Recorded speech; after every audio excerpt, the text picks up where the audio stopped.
Hello, my family. How are we doing today? Haven't got my microphone set up, so audio might not be as good. How is everyone today? I'm sure most of you are very well. Here I'm good. This is an update video, and I'm going to talk about my own experience with addictions over the past half of my life and what I'm doing about it right now and where I'm heading. Where I feel I'm heading. So I took a drive out here to shoot this video and just to kind of reflect and just be in my own space and just breathe, meditate. So I put up a post back in September of 2020 when I was in Italy saying about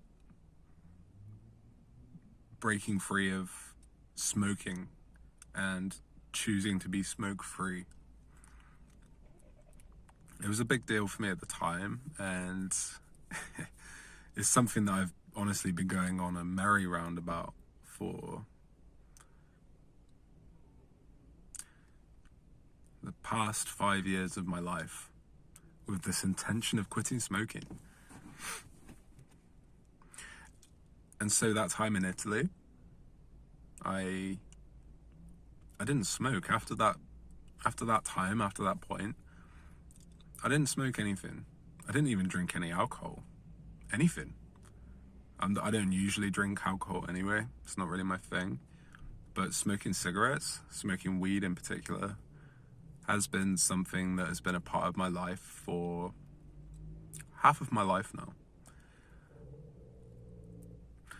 And I can see in all the different ways how it's holding me back. But just like most human beings, so many of us, we tend not to actually change ourselves or transform until the last minute, until things actually start to get bad. It's like we'll put up with a lot of things that are harming us slowly in the long term and give us like a short-term satisfaction. And that was my journey with weed in particular. Like when it comes to smoking cigarettes,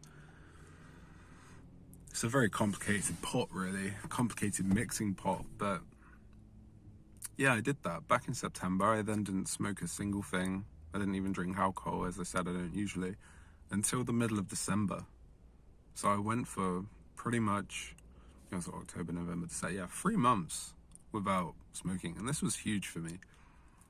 In a different country, in a different environment, with not the same kind of influences around me, I suppose.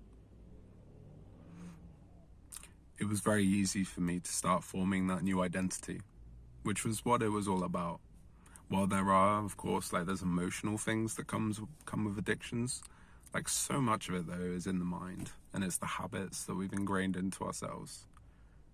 And during that time in Italy, it was beautiful. I loved the feeling. It was, I was going through my own stuff in that time. I was having a lot of emotions come up, and because I quit smoking, I was being kind of like not taking it too harsh on myself in regards to what I was eating. And so I was eating generally more and not generally the good things either. So I was letting myself slide in that regard. But I was like, take it easy on myself. I needed to take it easy on myself because you're quitting smoking, something that you've been doing for half of your life. This is a big step. So you can always come back to the food and getting that like spot on and honing it later on in life. You don't, or, just not at that time. I didn't have to do it right then, and so I didn't. And then it came around approaching Christmas time, Christmas of 2020, and I was still in Italy at this point, and I was like, I could appreciate going home for Christmas. There's a lot to be said for just being around family at Christmas, and I've been literally on my own for those 3 months after a certain event happened, and I was just living on my own for 3 months, and it was beautiful. I loved it. It was great, dancing around in my harem pants on the marble floor, and just singing, shouting, crying, expressing as loud as I wanted or needed to at the time. And it was beautiful. It was a very healing experience. And I digress. So it came to that time of going back to the UK, and I thought, yeah, this is cool. This is in alignment. I'll just go back to the UK for 1 month, and then I'll head off somewhere else again, whether that's Mexico or something.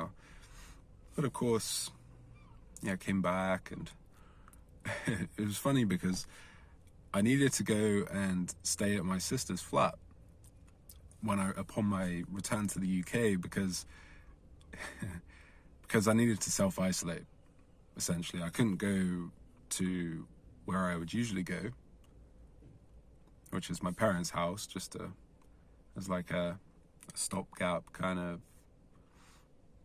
place for me to live until so I couldn't go where I was going to go.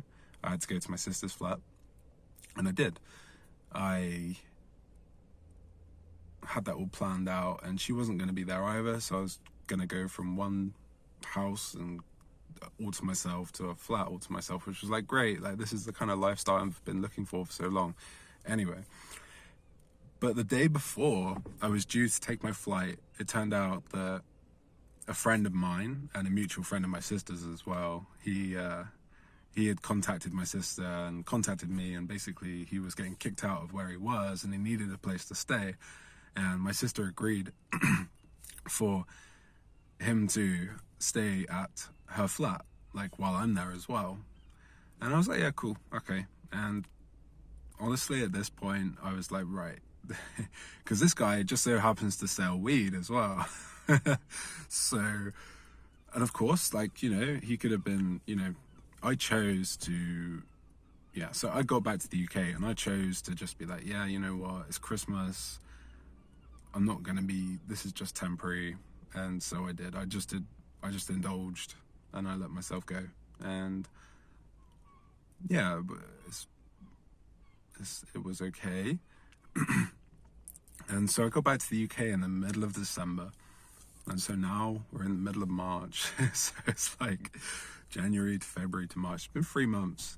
And in these past 3 months, I've pretty much been smoking like I always have been, whether that's cigarettes or weed. And yeah, there's a reason why I've been trying to quit cigarettes and weed for the past 5 years. And I say try because there's been many times, and it goes beyond 5 years to be honest, but there's been many times where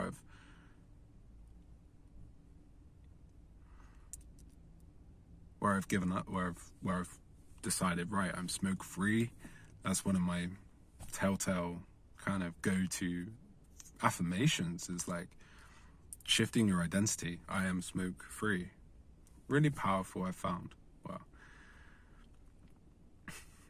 hasn't really worked yet, has it? But no, it did. It worked really well, like when I was in Italy. So I'm at this point now, and I'm still in the UK. I've been here for 3 months, 2 months longer than I was anticipating, but I see why now. I've been here.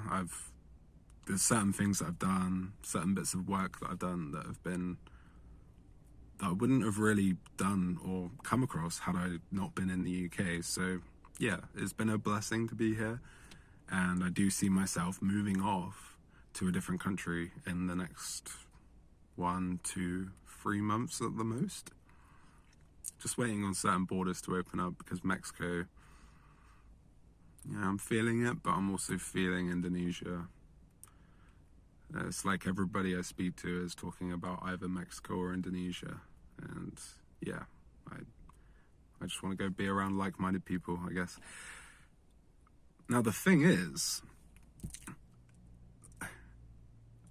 recently, in the past year, I've started to get into this, the past 6 months, shall I say, since I've been self-employed and able to work anywhere, I've got into this mindset of like, right, if I'm going to quit nicotine and weed, like, I need to get out of this country.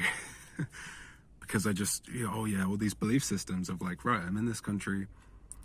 So much of my identity around smoking in general is wrapped up with this country, this environment that I've always been in. And so why not just go to a different country, and it will make it so much easier to reshape my identity into someone who's never even smoked before. Well, just someone who doesn't smoke, you know? Accepting my past, but just someone who no longer smokes. And I feel like I could do it that way, and it's really easy because I've experienced that in Italy, like just going out, living on my own, no influences around me, like people smoking, like walking down the street, like yeah, that's fine, but I was completely in touch with myself at that time. But now I'm at this point, if I just go to a different country and identify myself as someone who is smoke-free in a different country, but I don't do it in my home country first. Again, this is a belief, but you can see where I'm going with it.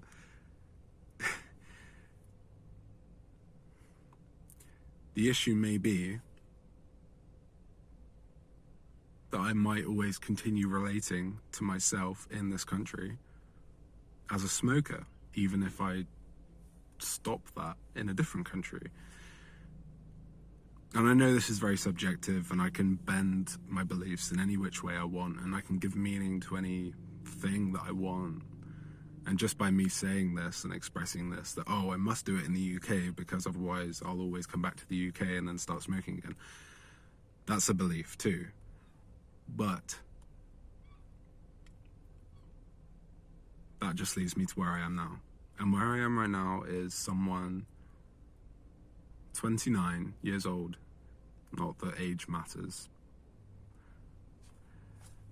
Just had my Saturn return in January. The end of the Saturn return in January. Some changes have happened in my life. But now here we are, March the 19th of 2021. And tomorrow is the 20th of March, 2021. And it is the vernal equinox. Is it the vernal? Or it's the equinox? It's the March Equinox 2021. And as I have learned in recent times, this particular equinox is like it's like a culmination point of the December 21st, 2020 portal vortex. The December 21st portal vortex was it was a gateway time. It was the dividing of the two kind of main camps of humanity. It's a whole other story, but that what was intended for and vibrationally and energetically occurring at that time, December 21st, 2020, is now culminating now at this point, March 20th, 2021, making tomorrow, Saturday, at the time of this recording, a really, really important time to get yourself in the kind of position that you want to be in for the rest of your life, you know? And I had known this. I've been building up to this the past couple of weeks. Like, yeah, the equinox is coming, the equinox is coming. Do I really want to still be smoking, whether that's nicotine, whether that's weed? After this culmination point, after this equinox, there's been an infinitum of different signs telling me, no, I do not want to continue smoking in any shape or form. Those have been internal signs, external signs, all of it. So now's the time. And I'm doing this. This is the first time I've ever shared that I've smoked or that I smoke weed. Well, yeah, it's the first time I've ever shared that I smoke weed. But my grandparents know, and I told them last year, so it's fine. So they won't just find out on like a video or something I share on Facebook. Oh yeah, my grandson's been smoking weed for half his life. That's why he's... No, but yeah. So I'm really glad to have made this video. Thank you for watching.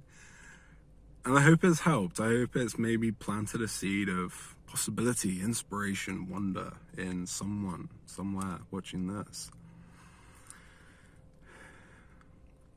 wish me luck. Not that it's really about luck, but I'll appreciate it all the same. And this is really good for me as well. Doing this right now on this video, this is accountability. If I go back on my word, it doesn't matter about letting anyone else down, but like me going to the trouble and the identity shift and the energetic intention of me doing this whole video and affirming it to myself that this is who I am now. I am smoke-free in the United Kingdom. My name is Hayter and I will do it. Yeah, this is where I am. So I'm gonna look back on this video in 3 months' time, and I will be in a different country by then, which will make the whole thing much easier. And I will smile. Thanks for watching. So much love to you all. I hope for anyone else going through a similar kind of journey with addiction that they can find it within themselves at the right moment to be able to move past those addictions and face whatever it is they need to face head on. So, infinite love to you all and my blessings. So, thanks. Bye.